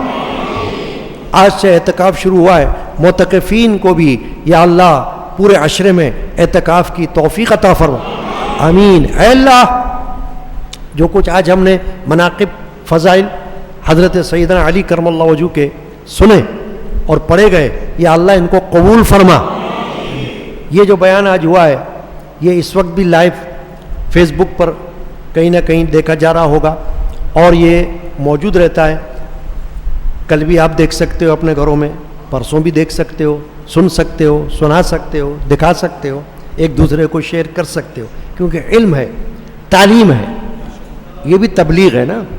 فالتو باتوں کو بھی تو لوگ ادھر ادھر پہنچاتے رہتے ہیں نا، وقت اپنا ضائع کرتے ہیں. تو فالتو باتوں کی جگہ کام کی باتوں کو پھیلانا یہ زیادہ افضلیت رکھتا ہے، فضیلت رکھتا ہے. یا اللہ پاک ہماری اس حاضری کو قبول فرما. جو کچھ ہم نے پیش کیا ہے نظر و نیاز سمیت قبول فرما. اے اللہ آج کی رات میں جنہوں نے نظر و نیاز میں حصہ لیا، ہمارے ایک اہل حلقہ ابراہیم قادری ہیں، اسماعیل قادری کے بھائی ہیں، ان کے والد بھی میرے حضرت دادا کے مرید تھے، اللہ ان کی مغفرت فرمائے. تو ابراہیم میمن صاحب نے بھی آج کی محفل میں اور اس کے علاوہ بھی جو محفلیں گزری ہیں ان میں بھی انہوں نے مجھے یہ نہیں کہا کہ میرا نام لے کے بات کرنا، یہ تو میرا دل کر رہا ہے بتانے کی بات. کیونکہ جو لوگ ذوق و شوق کے ساتھ حصہ لیتے ہیں ان کے لیے کوئی معیوب بات نہیں ہے کہ دعا کے لیے ہم یہ عرض کریں کہ اللہ جنہوں نے محفل میں نظر و نیاز میں حصہ لیا ان کو فراخی عطا کر، ان کو برکت عطا کر، ان کو کشادگی عطا کر. اللہم یا رب العالمین.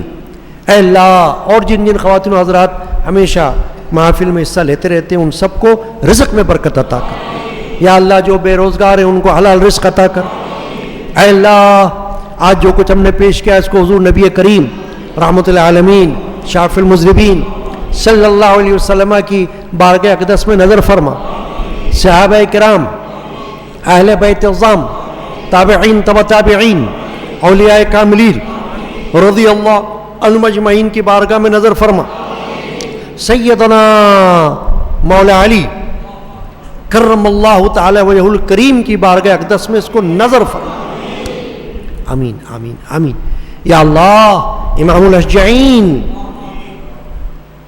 ان کی بارگاہ اقدس میں اس کو نظر فرما.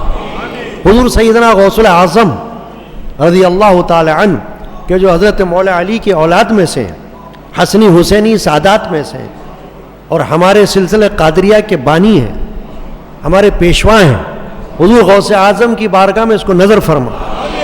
ہمارے مرشدان پاک کی ارواح کو ثواب پہنچا. ہم نے جن جن اپنے مرشدوں کا کلام پڑھا اور ان کی باتیں کی ہیں, یا اللہ اس کا ثواب ان کی ارواح کو پہنچا دے, اور ہم سب کے نام اعمال میں اجر و ثواب داخل کر. اہل حلقہ عزیز و اقارب جو تیری بارگاہ میں ان کے نام اعمال میں اجر و ثواب داخل کر. اے اللہ جو بیمار ہیں مجھ گناہگار سمیت مولا کریم ان کو شفا عطا کر. حضرت مولا علی کے قدموں کی برکت سے, ان کے قدموں کے خاک کی برکت سے ہر بیمار کو شفا عطا کر. جو اسپتال میں جو گھروں میں, یا اللہ اس کو صحت عطا کر, کو شفا عطا کر.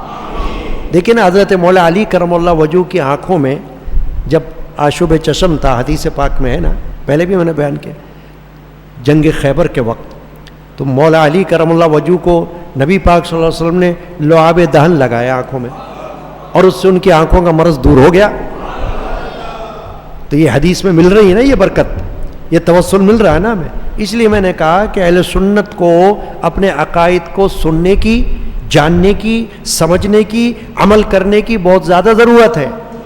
تو جو لوگ یہاں آتے ہیں الحمدللہ ان کو ہر محفل میں علم پہنچتا ہے, تعلیم ملتی ہے. تو کوشش کرنا چاہیے کہ یہاں کی جو محفل ہوتی ہیں, چاہے وہ دن میں ہو رہی ہیں, شام میں ہو رہی ہیں, رات میں ہو رہی ہیں, کوشش کر کے اس میں شرکت کریں. آمین. اب دیکھیں نا, روزانہ عشر اعتکاف میں آج سے درس کا سلسلہ شروع ہو گیا ہے. عصر کے بعد آدھا پورا گھنٹہ مختلف موضوعات پر درس ہوا کرے گا جب تک کہ عید کا چاند نظر نہیں آتا ہے. چنانچہ جن حضرات کو موقع ملتا ہے عصر کی نماز یہاں پڑھ لیں اور نماز کے بعد درس میں شرکت کر لیں. یہ اعلان کر رہا ہوں, ایک دعوت دے رہا ہوں. اللہ تعالیٰ نصیب کرے. یا اللہ بیماروں کو شفا عطا کر. اے اللہ بے اولادوں کو نیک اولاد عطا کر. حضرت مولا علی کے صدقے میں اور حضرت مولا علی کے شہزادگان کے صدقے میں, سیدنا حسنین علیہم السلام کے صدقے میں جو بے اولادیں جہاں جہاں میرے دل میں ان کی نیت اس وقت موجود ہے, تصور موجود ہے, یا اللہ تو ان کے ہاں نیک تندرست اولاد نرینہ عطا, نیک تندرست اولاد عطا. آمین. کتنا بڑا وسیلہ دے دیا میں, ہمارے پاس تو یہی ہے دعاؤں میں. یا اللہ جو بچے بچیاں ہیں حضرت مولا علی کے صدقے میں, حضرت سیدہ خاتون جنت کے صدقے میں, ان بچے بچیوں کو نیک رشتے عطا کر دے, نیک گھر نصیب کر دے, نیک جوڑے عطا کر دے, ان کی رکاوٹوں کو دور فرما, جلد سے جلد یا اللہ ان کو اپنے گھر میں آباد کر. یہ ہمارے پاس وسیلہ ہے. یا اللہ پاک ہر آنے جانے والے کو اپنے حفظ و امان میں رکھ, مرشدان پاک کے جان ایمان کا فیض عطا کر. اب کل نہیں پرسوں 22 رمضان ہے, 23ویں رات کہلائے گی معمول کے مطابق. تراویح کے بعد آج کی طرح سورۃ الروم, سورۃ العنکبوت کی تلاوت ہوگی ہمارے مشائخ کے سالہ سال کے معمول کے مطابق. اور اس کے بعد آپ میں سے جو حضرات اپنے ساتھ پانی یا کچھ چیزیں کھانے کی پینے کی لائیں گے, ہمیشہ ہوتا ہے دم کے لیے, تو مصنون دعائیں پڑھ کر ان پر دم کیا جاتا ہے. اللہ تعالی ہمیں 23ویں شب میں 22 رمضان 23ویں رات, میرے خیال ہے وہ جمعرات کی رات پڑے گی شاید, تو اس میں ہم کو حاضری کی توفیق عطا کرے. آمین. پھر اس کے بعد 27ویں رات 26 رمضان, اس رات میں ختم قرآن ہوگا تراویح میں, اور اس کے بعد لیلۃ القدر کی محفل ہوگی, اور اس میں آخر میں سحری کا بھی انتظام ہوگا. اور 23ویں شب جو ابھی پرسوں آ رہی ہے, اس میں ہمارے ایک اہل حلقہ کی جانب سے چائے کا اہتمام کیا گیا باہر میدان میں. جو حضرات یہاں تشریف لائیں گے ان کو چائے سے تواضع کی جائے گی. اللہ قبول فرمائے. صلی اللہ تعالی علی سیدنا مولانا محمد وعلی آلہ. ابھی جو آنے والا جمعہ یہ جمعۃ الوداع کے طور پر ہوگا. اللہ تعالی ہم کو توفیق بخشے. وصلی اللہ تعالی علی محمد وعلی آلہ وصحبہ. لا الہ الا اللہ. مزار شریف پہ حاضری.